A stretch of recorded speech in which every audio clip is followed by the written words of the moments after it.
Quién fue Napoleón Bonaparte? Un tirano que sumió a Europa en el caos, o un genio visionario que sentó las bases del mundo moderno.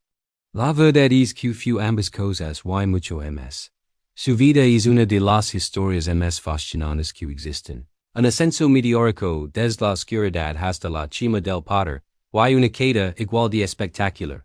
Hoy vamos a viajar en el tiempo para desentregar la increíble saga del Auge y Caída de Napoleón.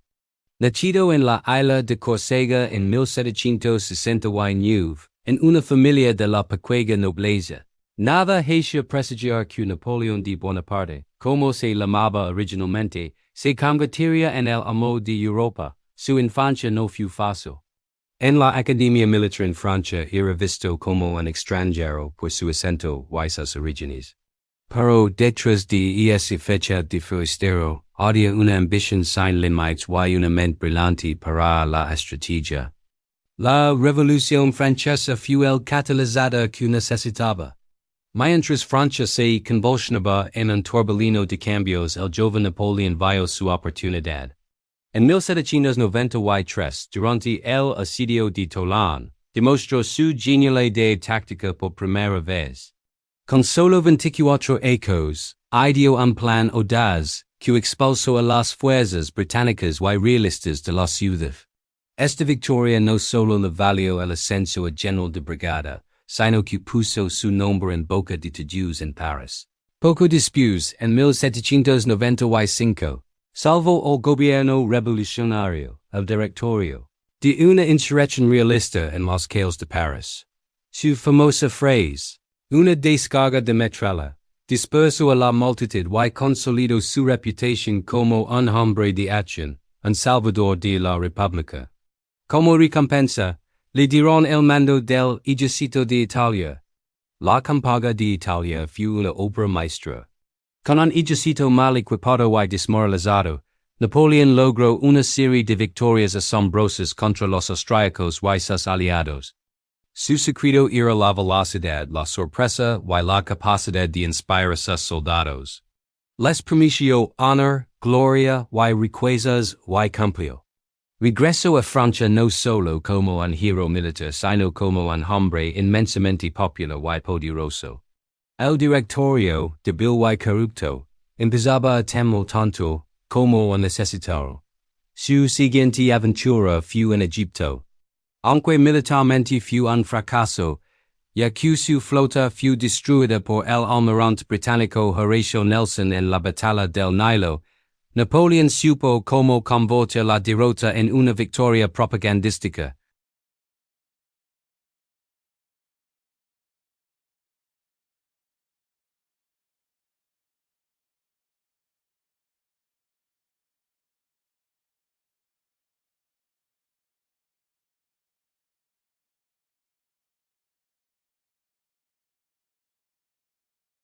Como primer cónsul, Napoleón demostró ser tan brillante como estadista que como general.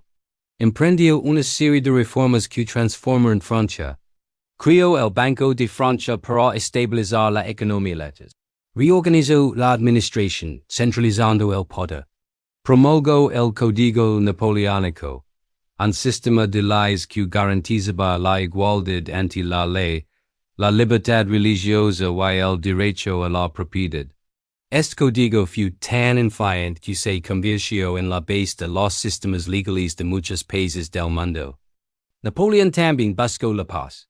Firmó tratados con Austria y Gran Bretaña, poniendo fin a ecos de guerra. La gente lo adoraba. Parecía que había traído orden, prosperidad y paz a una Francia exhausta. En 1802 fue nombrado cónsul vitalicio, pero su ambición no conoce límites. En 1804, en una ceremonia fastuosa en la Catedral de Notre Dame, Napoleón se coronó a sí mismo emperador de los franceses. Tomó la corona de manos del Papa y se la puso él mismo, un gesto simbólico que dejaba claro que su poder no provenía de Dios, sino de su propia voluntad y logros. La República había muerto para dar paso al Imperio. Como emperador, su genio militar alcanzó su cenit.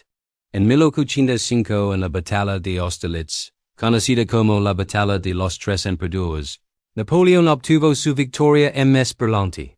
Con un ejército inferior en número, aplastó a las fuerzas combinadas de Austria y Rusia. Durante los siguientes años, su grande armée, el gran ejército, parecía invencible. Derrotó a Prusia en Jena, redefinió el mapa de Alemania, y colocó a sus hermanos y mariscales en los tronos de toda Europa. Desde España hasta Polonia, el continente estaba bajo su dominio. Para estrangular a su enemigo, Gran Bretaña, a la que no podía invadir por mar, Napoleón impuso el bloqueo continental, un embargo comercial que prohibía a Europa comerciar con los británicos. Pero este fue uno de sus primeros grandes errores. El bloqueo dañó la economía de muchos países europeos, generando un resentimiento que alimentaría futuras coaliciones en su contra. El principio del fin comenzó en Hispanoletas. En 1808, Napoleón depuso al rey español, y puso a su hermano José en el trono. El pueblo español se levantó en una feroz guerra de guerrillas, la Ulcera Española, que desangraría al ejército francés durante años. Esta resistencia demostró que el poder de Napoleón no era absoluto. Pero él era fatal, la decisión que selaría su destino fue la invasión de Rusia en 1812. Con un ejército de más de 600,000 hombres, el más grande jamás visto en Europa, Napoleón marcó hacia Moscú. Los rusos, bajo el mando del general Kutuzov, evitaron una batalla decisiva y se retiraron, aplicando una política de tierra quemada. Napoleón encontró Moscú en llamas, abandonada. Sin suministros y con el brutal invierno ruso atacándolos, no tuvo más remedio que ordenar la retirada. Y esa retirada fue una de las mayores catástrofes militares de la historia. El frío, el hambre, y los constantes ataques de los cosacos desarmaron el grande armée. De los más de 600,000 hombres que entraron en Rusia, menos de 100,000 lograron salir. El mito de la invencibilidad de Napoleón se había hecho añicos. Viendo su debilidad, las naciones de Europa formaron una nueva coalición.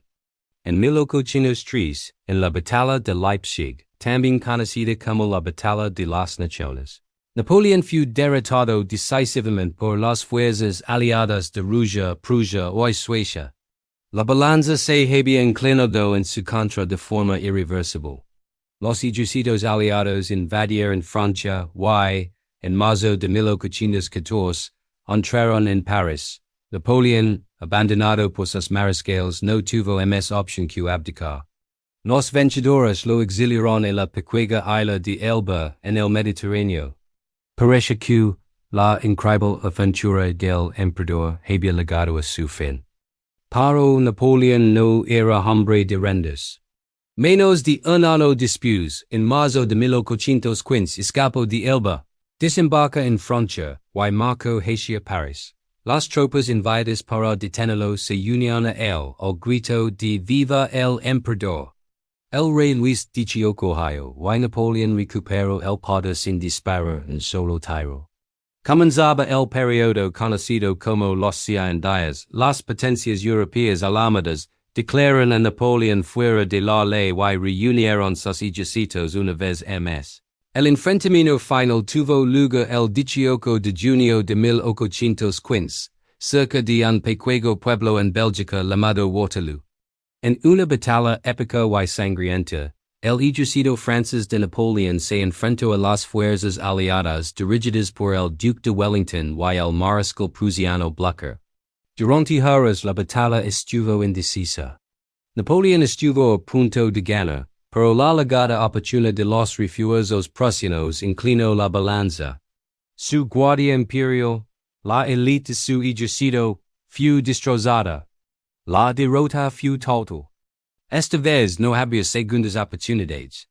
Napoleón fue exiliado a Santa Elena, una remota y desolada isla en medio del Atlántico Sur. Ali, bajo estricta vigilancia británica, pasó los últimos 6 años de su vida, dictando sus memorias y construyendo su propia leyenda. Murió en 1821 a los 50 y en ecos. Así termina la historia del hombre que surgió de la nada para conquistar un continente. Su legado es complejo y contradictorio. Fue un despota que causó la muerte de millones, pero también un reformador que modernizó Francia y espació las ideas de la revolución por toda Europa.